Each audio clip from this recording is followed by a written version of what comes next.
Martin Kohler. I work here at KISSsoft in the support department, and I will lead you through this webinar today.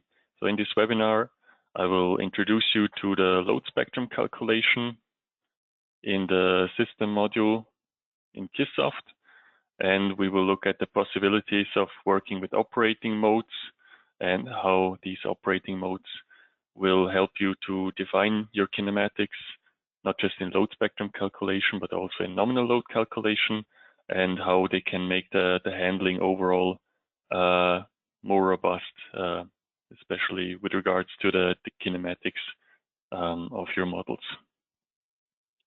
We will start first with a regular nominal load calculation.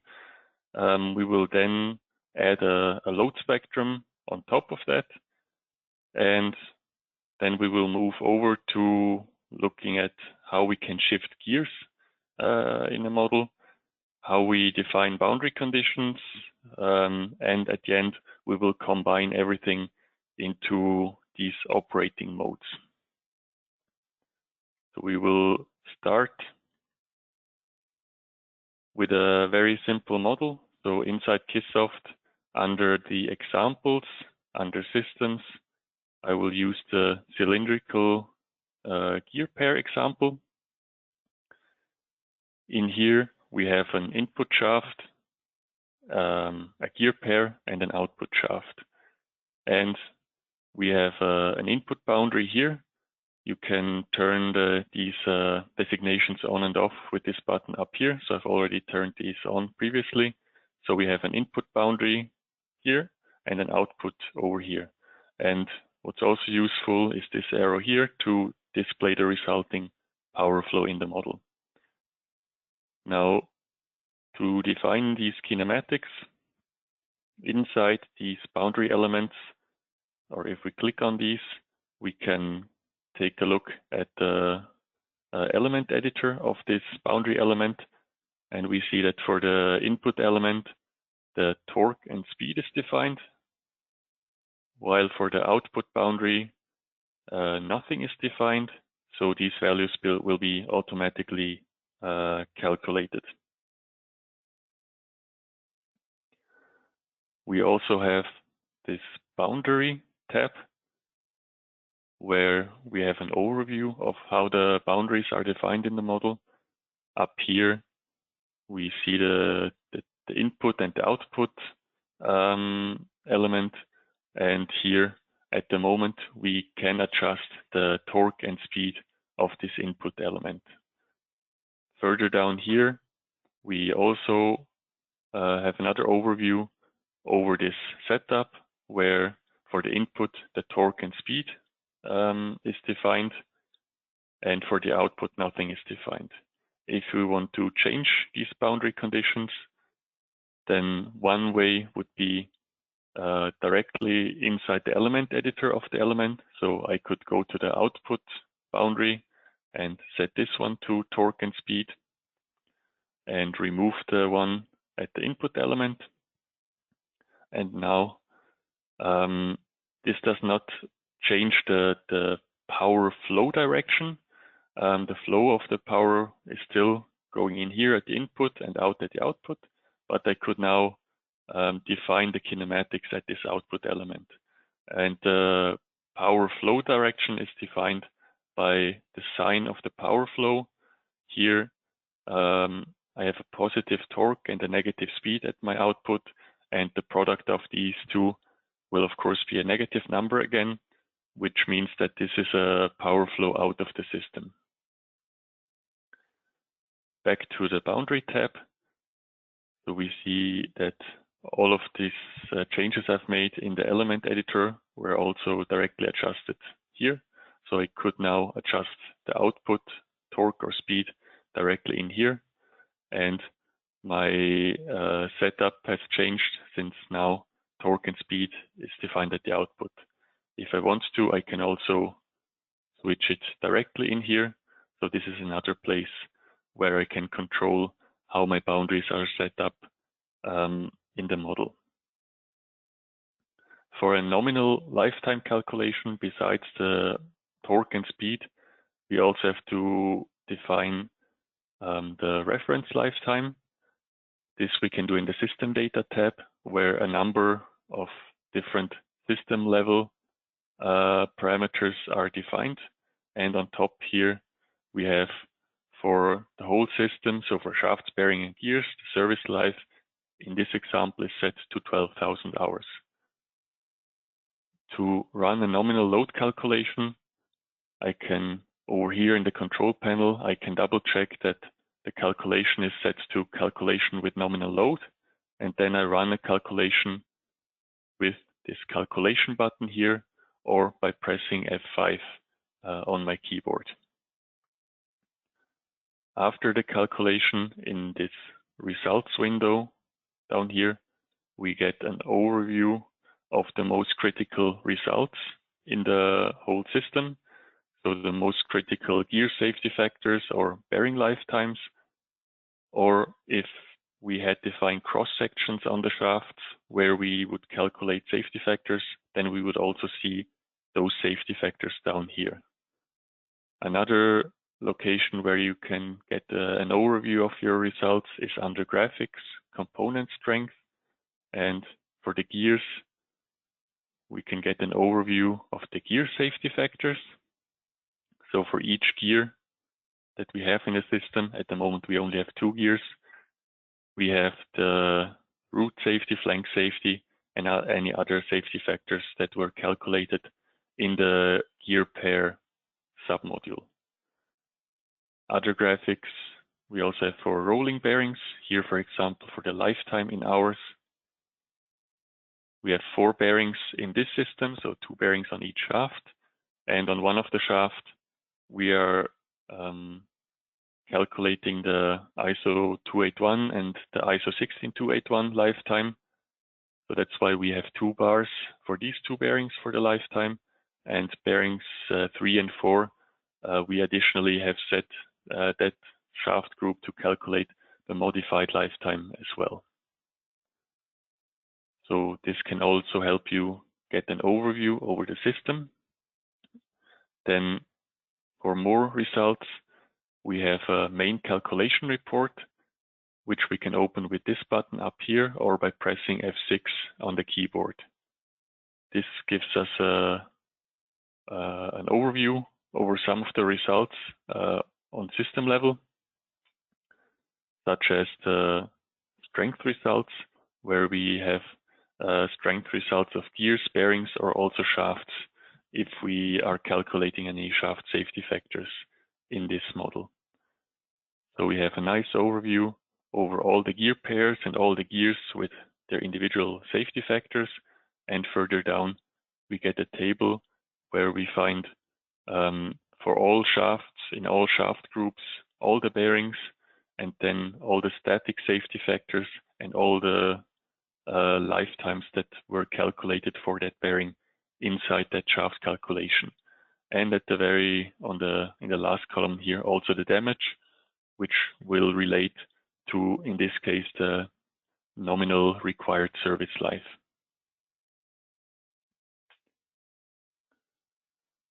Now that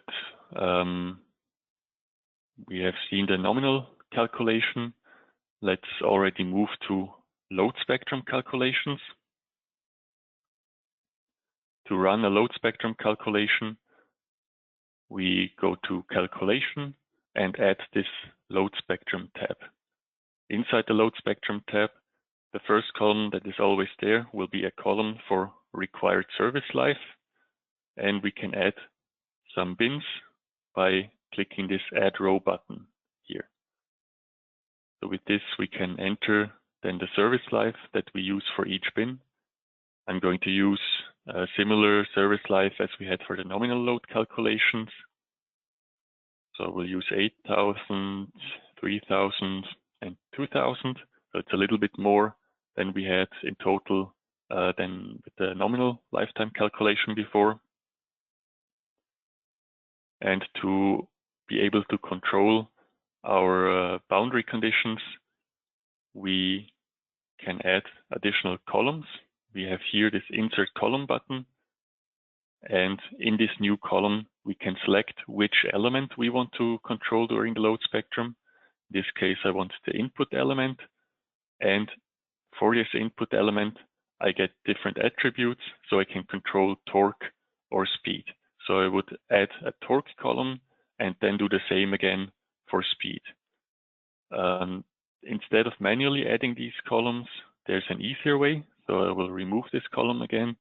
The easier way is to use this sizing button down here, which will check what kind of boundaries I have to control, and it will automatically add them into my load spectrum table. So this gave me a torque column and a speed column for this input boundary element, which is the one where I can currently define the torque and the speed. I also make some inputs here, again in a similar range as before during the nominal load calculation. So I'm going to use low, medium, and high torque, and also the speeds I keep similar to before.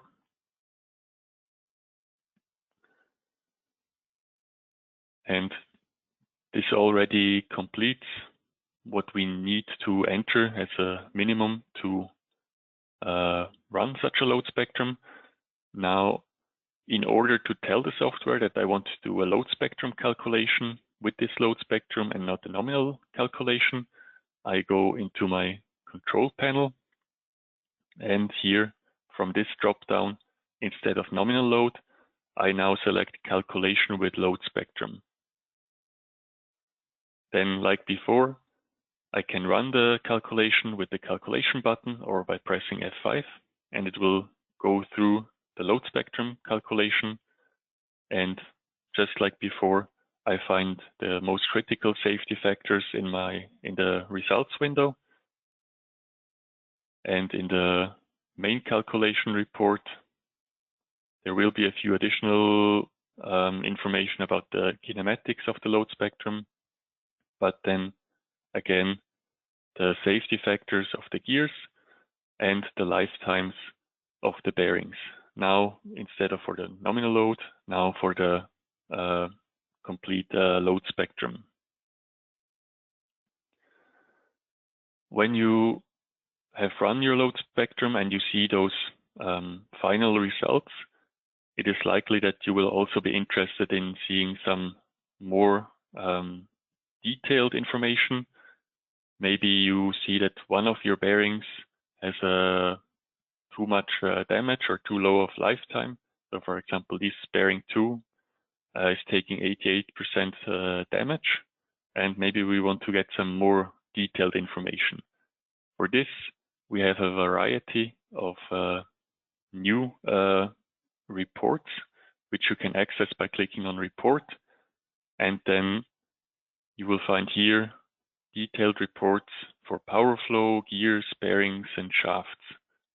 I'm not going to show all of them today, but I will show a selection of them. For example, for bearings, rolling bearings, details, what I get is separated by shaft group, and then for each individual bearing, I get a table. Let's go to the bearing number 2 here. I get a table which contains detailed information about each separate load bin. And if, for example, I want to check the damage for each bin, I can do this in this column here. And I see that in this case, there's not one specific bin where I get extreme damage or other bins which are not relevant. So in this example, I get the relatively even distribution over all these load bins. But if you would get one bin which is showing excessive damage, then directly in this report you might be getting some hints as to why that is, such as the maximum pressure on the raceway, or the speed of the bearing, the required lifetime, so how long is it running in this bin, or if you're considering the operating clearance calculation inside the shaft calculation, then you would see the change of operating clearance over here and the final operating clearance in the last column, which can also give you an indication to why that bearing might be having a high damage. A similar report we have for the gears. So this gear service life and damage report. We get service life and damage for each load bin and for each gear separately. So for example, for the gear Z1, we get for each load bin, so load bins 1, 2, and 3, and then separated again by component, so root, left flank, right flank. We find some more precise or some more detailed information on what's happening to that specific gear, to that specific flank in that specific load bin, which will help you to better understand what is going on during the load spectrum. The last report I want to show here is we have a report which will help you get a better understanding of the forces or moments acting on your shafts. This will be report shafts equilibrium. This equilibrium report will have tables for each individual shaft, and inside this table, so we have a table for each load bin and for each shaft, and it lists each component on the shaft which is causing some force or moments on that shaft, which will help you get a better understanding of exactly what is going on in that shaft in a specific load bin. If you want to focus more on a specific load bin, then instead of running a calculation with the whole load spectrum, you can also select to calculate with a single load level. And there are two different ways, two different options for this. Third option here will calculate a single bin from that load spectrum. And we can select then here bin number 1, 2, or 3. But it will calculate it with the total lifetime of the load spectrum. The fourth option will calculate a single bin, but with the lifetime of that specific bin only. So this way, if you're interested in what's happening in a specific bin, even though we have very detailed reports showing what's happening in individual bins, you can also run a calculation with only that single bin, which, if you have a large load spectrum, of course, would make everything a bit faster and easier.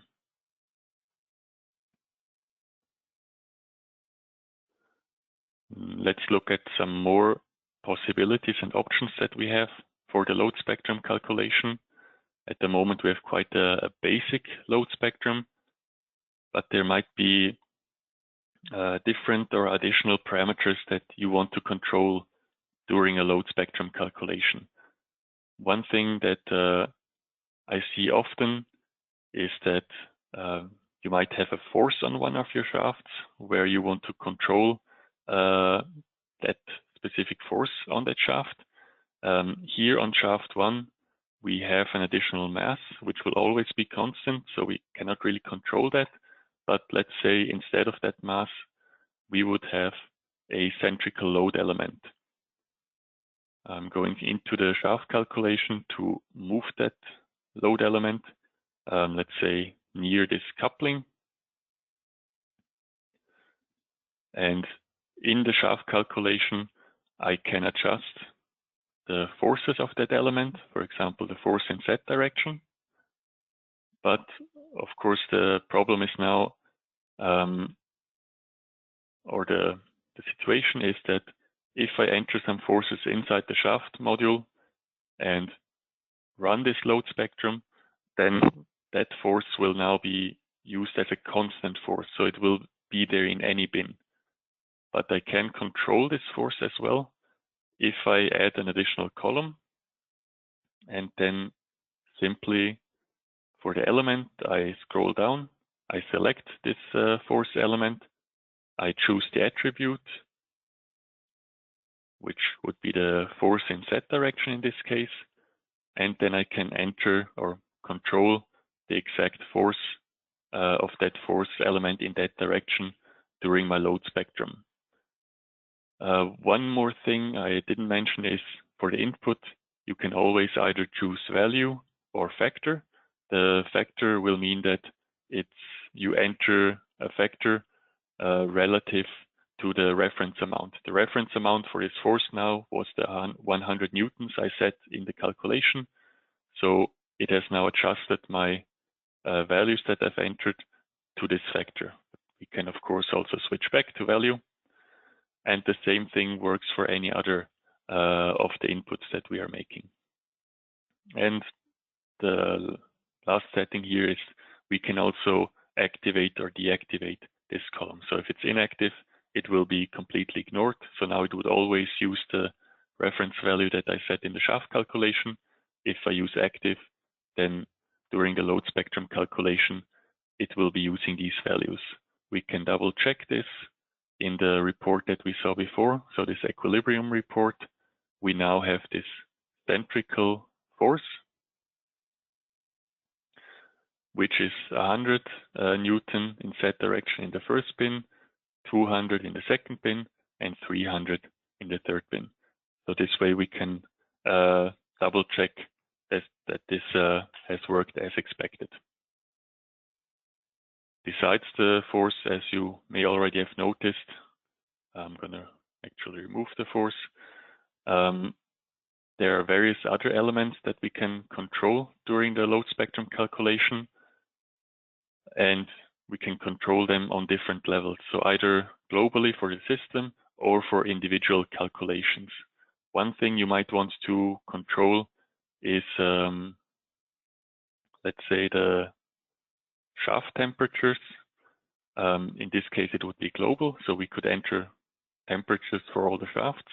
Of course, if you would do that, you would also have to make sure that at the same time you control the temperature of other components, such as the housing, because if you only increase or decrease the shaft temperature and the housing temperature stays the same, you would get some extreme axial forces on your bearings. And as I said, besides controlling those globally, you can also find individual shafts or shaft calculations in this list. So if I select one of the shaft calculations, then I can control the housing temperature, which is considered only for that specific shaft calculation, or lubricant temperature, which will affect the bearing lifetime, or for the shaft temperatures, you could control them individually by selecting the exact shaft and then selecting the operating temperature of that shaft. I will not run an example with this now, but you can see that this would be possible here. And besides controlling boundaries, forces, or temperature, one more thing I would like to show is with additional columns, you can also create additional columns where you define additional service lives. So the purpose of this is if, for example, you have a gearbox of a bus, and you know this bus has certain load profiles during city driving and certain load profiles during mountain driving, and you have those profiles separately, but you want to do one load spectrum calculation with all of them. Then you have the possibility to define all those torques and speeds from city driving or mountain driving in here, but create only one column where you define how long you would be using those loads during, let's say, the city driving. which, for example, would mean that you only have you're only using the lower and medium torque, and you might have another load spectrum than for mountain driving, where you use some time at medium torque and some time at the highest torque. Now, I want to be sure that you understand this will not mean that we are running two completely independent load spectrum calculation. And this feature of adding additional columns is not so that you can have multiple independent load spectras defined inside this table. This is allowing you to mix separate load spectras into one load spectrum calculation. Because when I run this load spectrum calculation, you will still get one result. You will get one safety factor for your gears. You will get a lifetime for your bearings for one load spectrum calculation, which will be combining both of these, what we call subspectras together. So the first bin will run at 8,000 hours. The second bin will be running 6,000 hours, and the third bin will be running 4,000 hours. The main advantage that you are getting from splitting up your spectrum into these subspectras is that for gears and for bearings, you can get the damages separately for these two subspectras. So you can get the separate damages for your city driving and separate damages for your mountain driving profile. To access this information, you would go to Report, Bearings, Rolling Bearing Details. This one we have seen before. So these tables we have seen before, but now if you have added those subspectras, then you get additional sections inside this report, which is an overview of the damages per subspectrum and details per subspectrum. The overview, as the name says, gives us an overview of the damages of each bearing separated by subspectrum. So this is my first and my second subspectrum. And the details will look at each individual bearing, and then for each load bin, it gives us separate damage results for each subspectrum again. And similar for the gears, where for the service life and damage, we will have sections with overview of damage per subspectrum and damage per subspectrum details. So the overview will give us, for the tooth root, it shows us how much damage we take in each gear. So we see here the mountain driving is going to be much worse for the tooth roots. For the flanks, again, for each subspectrum, we see the damage results separately. And then in the details, we look at each individual gear, so the gear 1 and each component, tooth root, tooth flank, and then for each bin, how much damage it's taking. And we can see for the tooth root, we are taking only damage in the third bin and only in this second subspectrum. This was a very short introduction. So the main point of this is to give you an idea that this is possible. For the moment, we will leave it at this. If you have additional questions, you can always, of course, write to support. But we will move on with the next point, which is that if you have separate full load spectras that you want to calculate, then what you can do at the moment is that you can save those as text files and then import them into this tab. In the future, we are also planning to make that a bit more convenient so that you can directly store separate full load spectras inside this module. But I want to show you now how you can import a load spectrum from a text file. For this, we go down here to import and click on the folder button. Then you find your load spectrum. Let me show you what's inside here. So in here, I have created 3 columns, 1 column for required lifetime, 1 for the torque and for the speed. In this case, separated by commas, but you could also use semicolons. That doesn't really matter. And when I import it, it will fill out this data in here. The link with file, if you activate this one, then you're not allowed to make any changes after the import.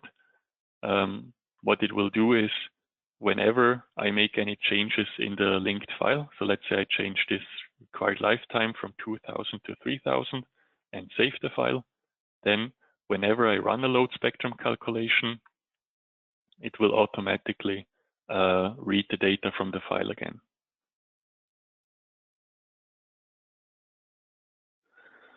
So these were some of the possibilities in the load spectrum calculation. We will be coming back to load spectrum calculation in a minute, but we will now slightly switch the topic and start looking into how we can control speed shifts in the system module. For this, I will open a different example.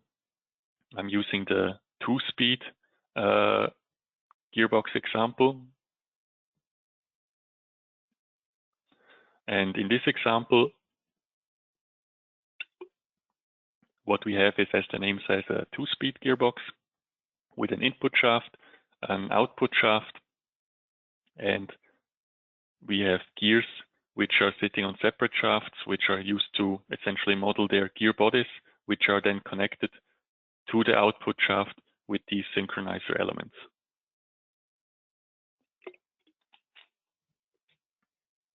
If you're not familiar with how these synchronizer or shifting elements work, I'm going to remove them and add them again, so you have seen it once. So we add one of these switchable elements on the inner shaft, drag it to the outer shaft, and give it a name. So this I call my sync 1 for synchronizer 1. The same over here. This is going to be my synchronizer 2. And to control these speed shifts, you see in the element editor, we are able to change the status from open to closed for each one. So I would have to have one of them open and the other closed to get the power flow going again. Of course, this would be quite inconvenient if you would have to go into the element editor every time. So instead, we will use them in a switching matrix by activating this flag. And then we can add a tab switching matrix where we get an overview over the speed shifts. So I will call this one, let's say S1 or SP1 for speed 1, speed 2. And here I can then define which synchronizer should be open and closed in which situation. To now have access to this switching matrix, the last thing I need to do is over here in the control panel, under operating modes, click on the plus button. I will remove what's already in here just to edit again so you can see how this works. In here, I can add new rows to create new operating modes. I will, of course, give you a full introduction to this later, but at the moment, we just need one operating mode to contain each of the gear speeds. So this mode I will call F1 for forward gear 1 and F2 for forward gear 2. We don't do anything with these boundary setups at the moment, but we make sure that for my F2, I select the gear 2, and for F1, I have selected the gear 1. And now I can control my gear shifts over here in the control panel by switching from between F1 and F2. So I can use this in a nominal load calculation but I will also have access to it if I do a load spectrum calculation. Going to add 2 load pins, and I will set them to a similar service life as we had in the nominal load calculation. Then I will use this trick again to add the columns for the boundaries.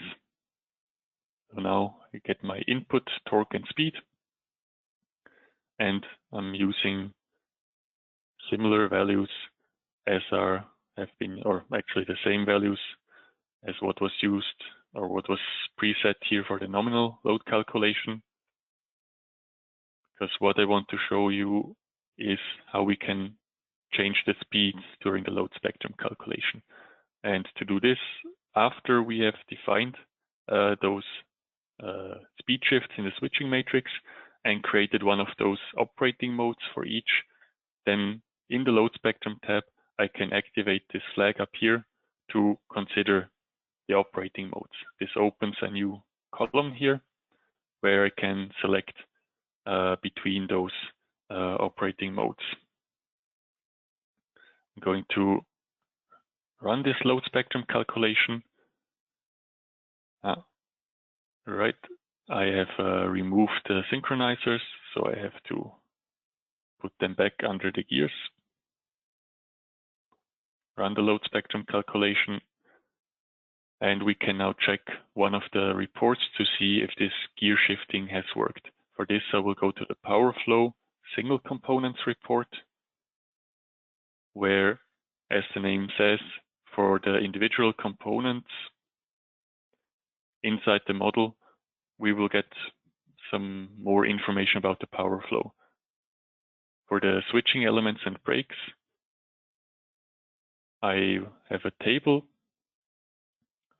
for each load bin, and here in the first load bin, my synchronizer 1 is transferring a power from this shaft, which is the gear shaft or the gear body shaft of the first gear pair, and from this shaft it's transferring power to the output shaft.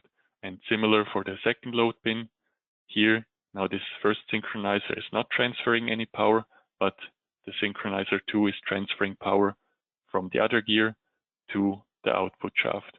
And over here we also have some additional information about the torque, speed, or power that is transferred. We also have gear pairs in here, so I can also look at the gear pairs, where again for the first bin I see we're transferring torque and power through these gear pairs, again with some additional information about speed, rolling speed, and even about efficiency and power. And for the second bin, same thing, but now for the gear pair Z3, Z4.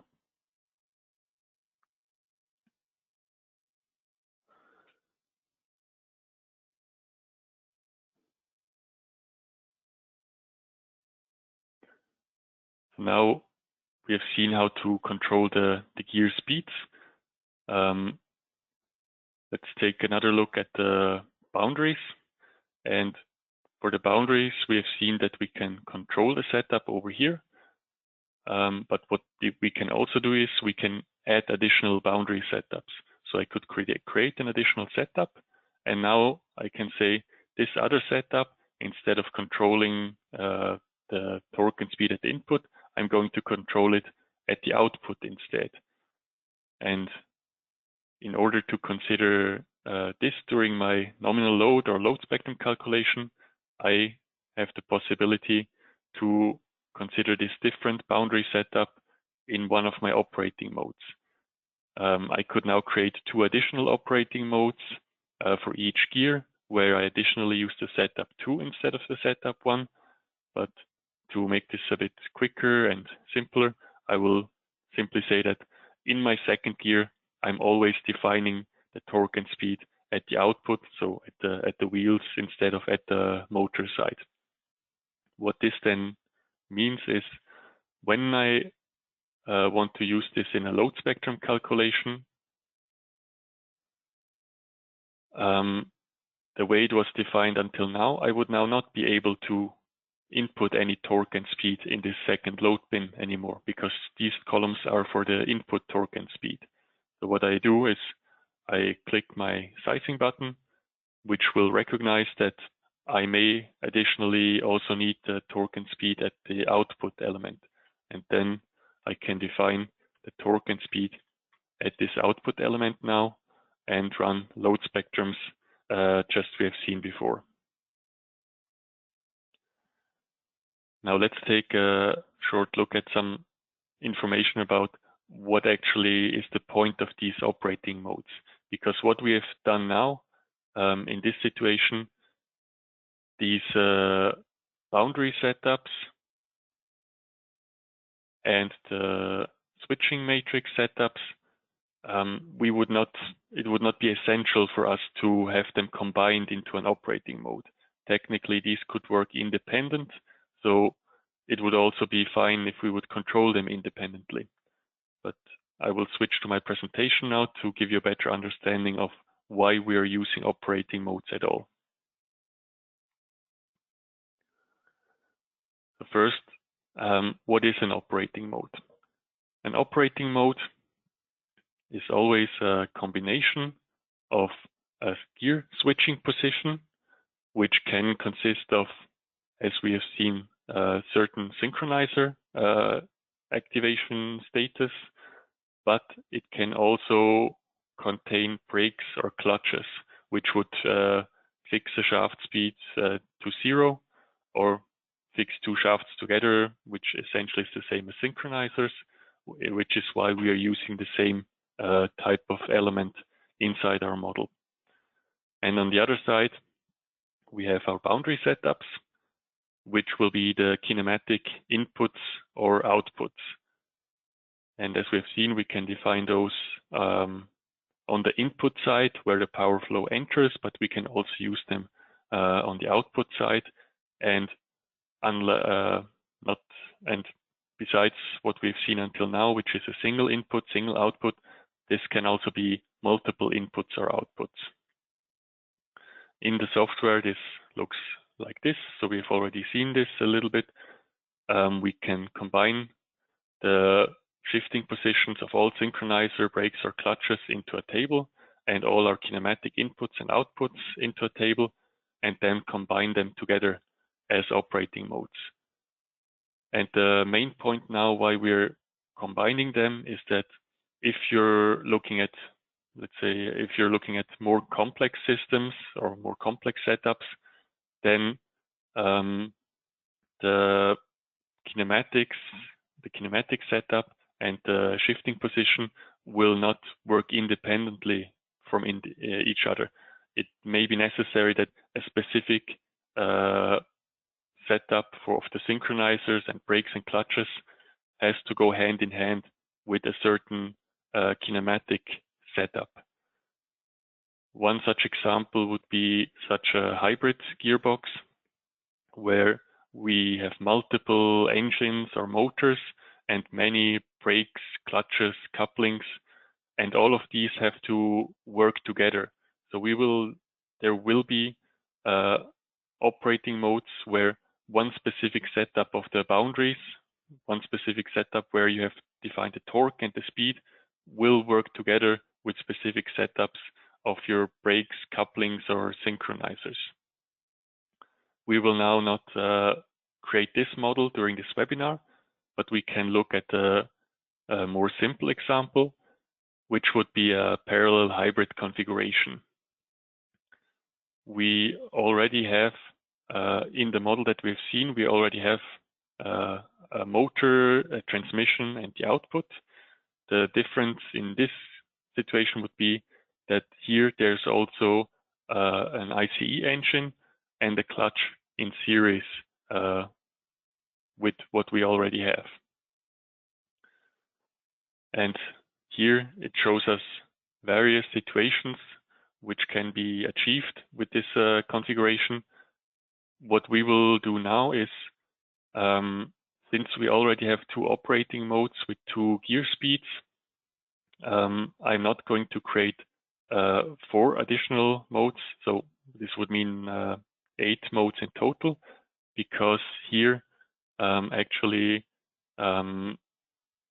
we have 2 pairs of identical modes. So this electric only mode is kinematically identical to the regenerative braking mode. The only difference is the power flow direction, and this we can also control by using a negative sign at the motor. If you want to, you can create a separate mode for this. If, let's say, in this scenario, you also want to define the torque and speed at the wheels over here. Right now, I'm not going to do this, so I will create one mode for situation A and D, and for between battery charging and hybrid electric assist, it's also the same situation, just a different power flow at the electric motor.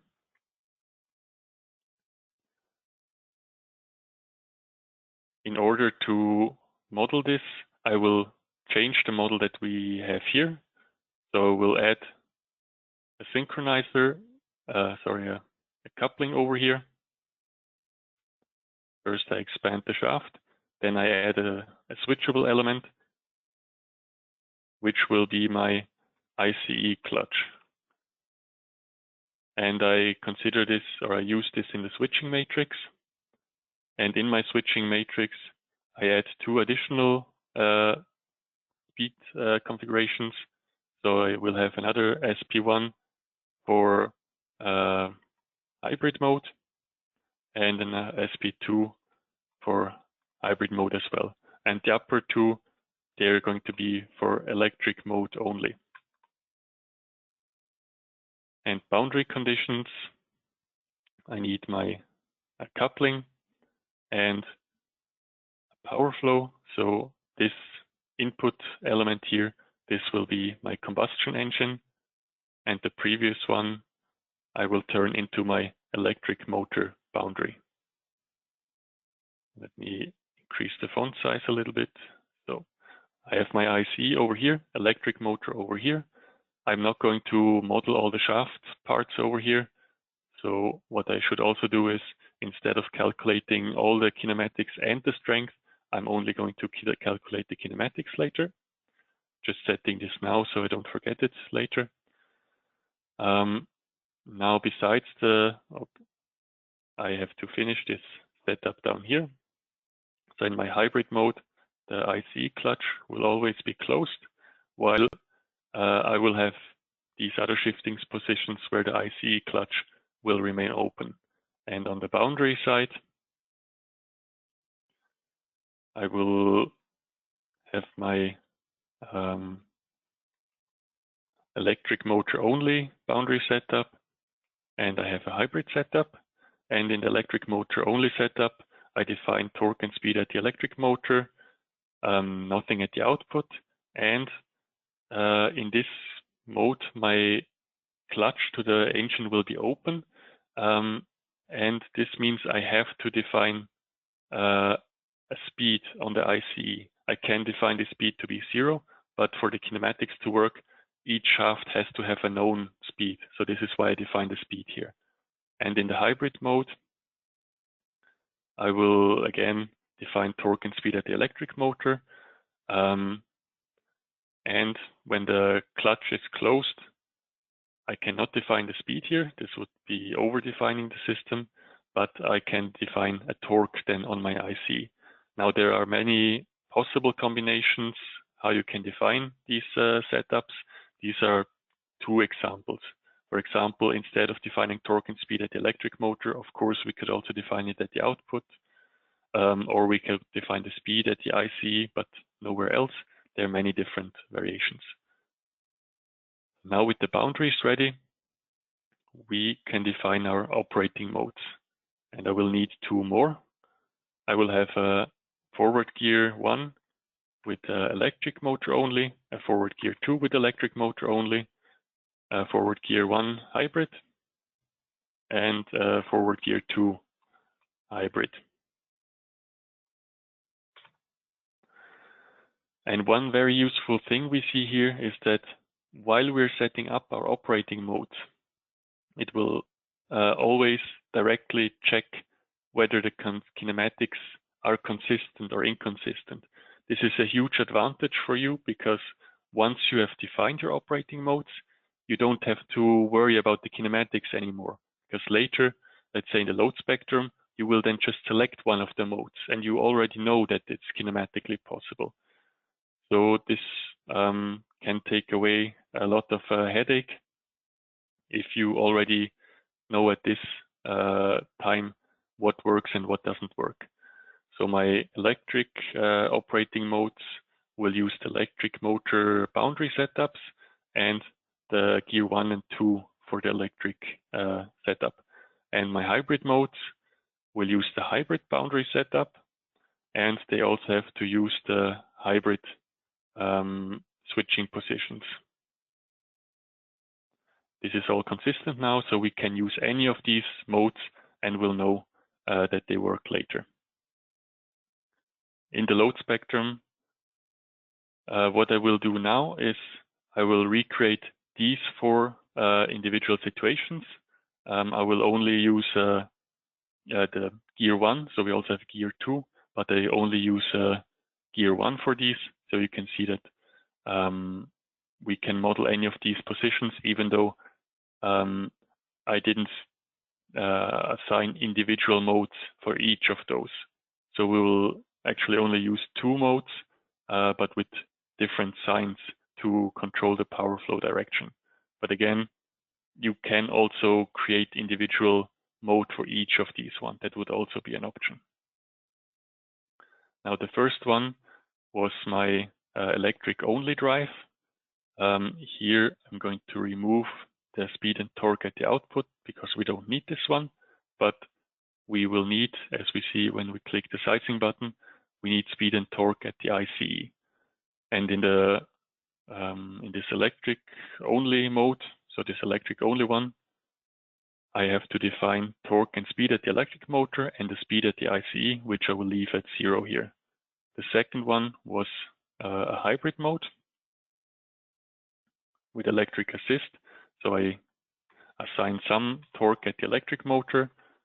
I will just leave the speed at what it was before, and some torque at the IC engine. Then the option C was to have regen, not regen, to charge the battery. So we need to take away some power flow to the electric motor. And for this, I set the electric torque to -50, and the IC engine gets a positive torque again. And the last one was regenerative braking. So I leave it on this electric mode, and I use a negative torque on the electric motor, forward speed, and the ICE speed doesn't really matter here. I can leave it at 0. I could also set it to an idling speed, whatever is more realistic in your case. Now with this, I run my load spectrum calculation, check my power flow report. So this one we haven't seen yet. Under report power flow, we can also investigate what kind of power flow do we have through our system boundaries. And again, this works for nominal load, but also for load spectrum. And in here, so we see we have these 3 boundaries: electric motor, the output, and the ICE. And for the electric motor, for each load pin, we see what kind of torque, speed, and power we have. And what's especially useful might be this power portion. So we know that in the first mode, it's providing 100% of the input power. In the second mode, which was this electric assist, it's providing 1/3 of the power. While if I scroll down to the ICE, in the second mode, this one is providing 2/3 of the power. In the third mode, we are charging the battery. So here it's consuming 1/3 of the output power, while here at the output element, so at the wheels, we only get, in this case, 2/3. And in the third one, we are absorbing 100% of the power, where the whole power inflow, so we have a positive sign here, is coming from the output element.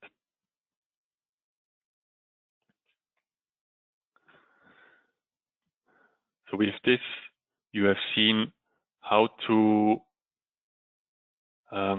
define load spectra. You have seen a few possible features inside the load spectrum calculation, and you have seen how we can use switching matrix and boundary setups and combine them into operating modes, and how useful they can be since we predefine them before the load spectrum, and we will have a guarantee that the kinematics will be functioning, and we can, in the load spectrum, easily select them. And you have even now seen some reports and places where you can find a lot of detailed reports helping you to understand exactly what is going on in each separate bin of your load spectrum calculation. With this, I'm at the end of this presentation. I'm now going to hand over to my colleague, Mr. Zikur, so we can look into some of the questions you might have during the webinar. Okay, thank you very much, Martin, for this great presentation. While the questions are still hopefully coming in, we would like to encourage you to ask some questions now. I would like to provide you maybe some important information about the future webinars and the training programs for KISSsoft System Module. First of all, we have another webinar coming in October, where the topic is the migration of the KISSsys models into KISSsoft System Module.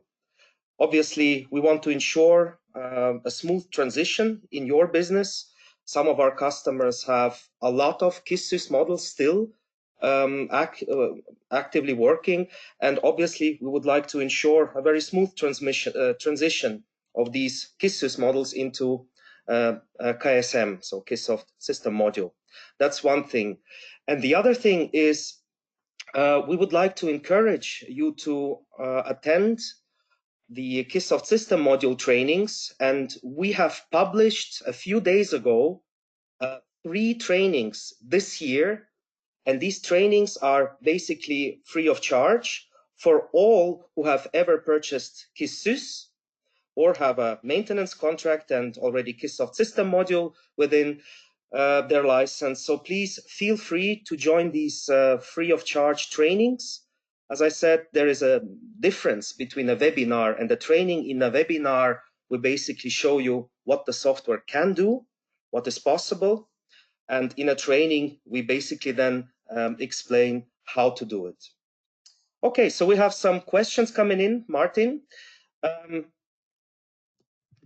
So the system module, is it a new feature in KISSsoft? Because before it was in KISSsys. Just make sure to understand that question correctly. And I think this is a more question for me. So the system module, what you have seen today, it's now part of KISSsoft. That's one thing. And the second thing is that the KISSsoft System Module is the successor of KISSsys. So in 2 years from now, we will no longer deliver an installation file for KISSsys. And this is why it is so important that you migrate the models from KISSsys to KSM. And it is important that our customers slowly start to get trained in how to use this new successor. So we encourage you to do so. Second question is, Martin, I believe this is more for you. When is it possible to do separate calculations with different subload spectrums? And will it be possible to connect each subload spectrum with a different calculation module, or maybe such as a spline and so on? This possibility, this is already there in the 2024 release. So all you have to do is add an additional column and then check the corresponding results. For combining them with specific submodules, if you define a load spectrum on system level, then this will be used for all the submodules in your calculation. So you cannot create a system model, define a system load spectrum, and tell it to only apply it to specific gear calculations or shaft calculations. Thank you. So I believe that's it. We do not have any more questions coming in. In that case, let us say thank you very much for all those who have attended. I also really hope that you like the product that we have developed. It took us many years to set KISSsoft System Module. And yes, please proceed using it. And hopefully we will see you soon already then in the next webinar. Thank you very much. Yeah, thank you also from my side. And yeah, thank you. Goodbye.